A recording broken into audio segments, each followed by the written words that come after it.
Shalom. First and foremost, I want to give all honor, glory, and praise to Yahweh and His only begotten Son, Yahweh Shai. Yahweh is the name of the one true God, and Yahweh Shai is the name of His only begotten Son, who the world ignorantly calls Jesus. And I want to give double honors to the apostles and the elders of Great Millstone. And I want to send salutations to all the Akim throughout the four corners of the earth, exalting the name of Yahweh and His only begotten Son, Yahweh Shai, in truth and in sincerity. Alright, this lesson is going to be about the guy you see to the right. His name is Michael Orr. And, he was a professional football player. And he played college for Ole Miss. Alright, and the story goes that this Edomite family adopted him, allegedly. And allegedly brought him in, had him living with him, things of that nature. Trying to help him out.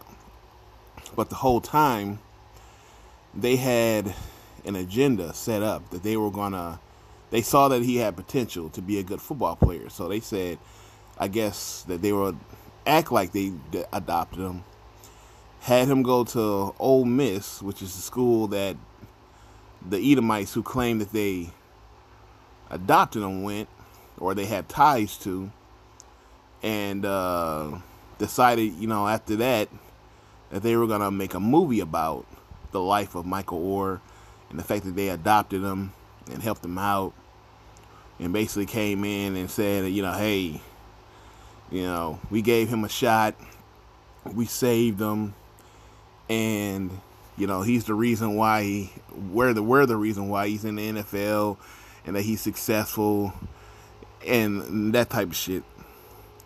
So this movie goes on to gross, $309 million. That's a lot of money. But it comes out that those white folks never adopted them. They just used them to make money off them. They used them for a story so they can make money off them. Alright? Because I think the brother got to a point where he realized that's a lot of money for that movie, and he ain't get like a cut.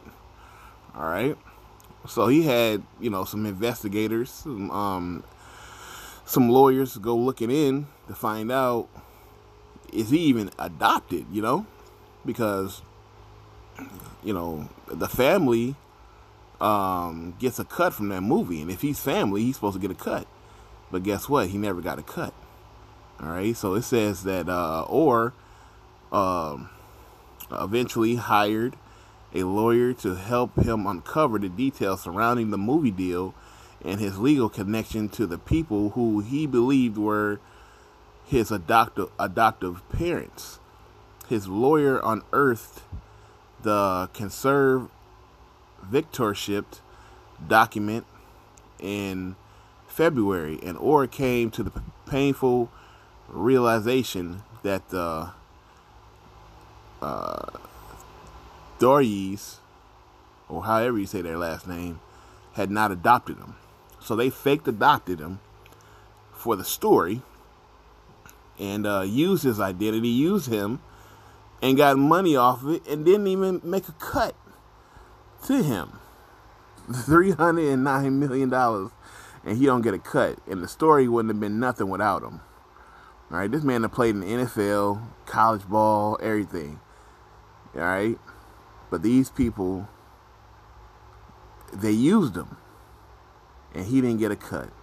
And this is basically all Esau does, and all they've ever done, is just use Jake, try to destroy Jake at any cost, no matter what it takes. And this is just another example of why you can never trust your enemy. All right. Now I haven't seen the movie. It's a pretty good movie, man. But guess what? Shit wasn't true.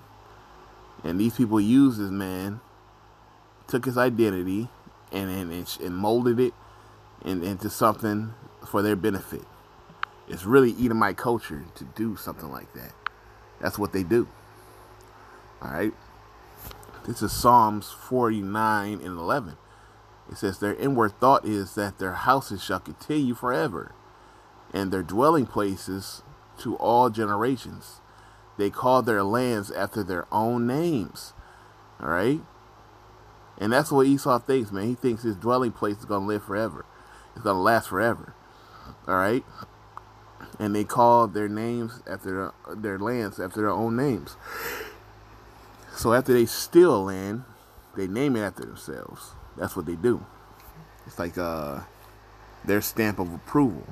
Like, okay, I took this land, I'm going to name it after me, and that's all there is to it. All right?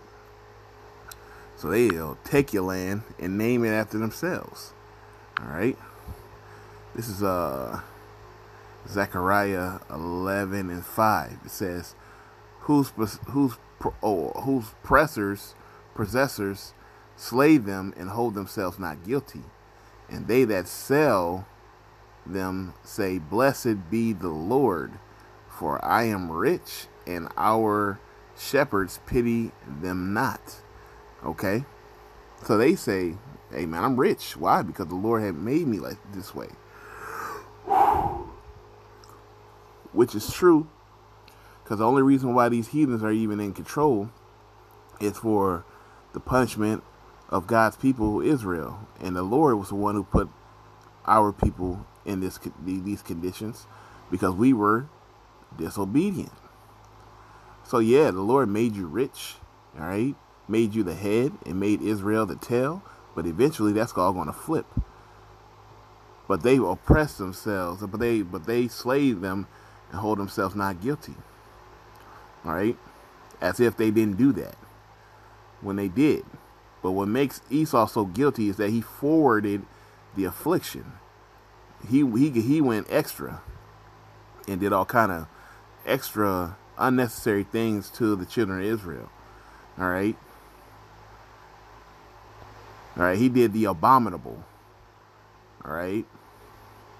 To the children of Israel.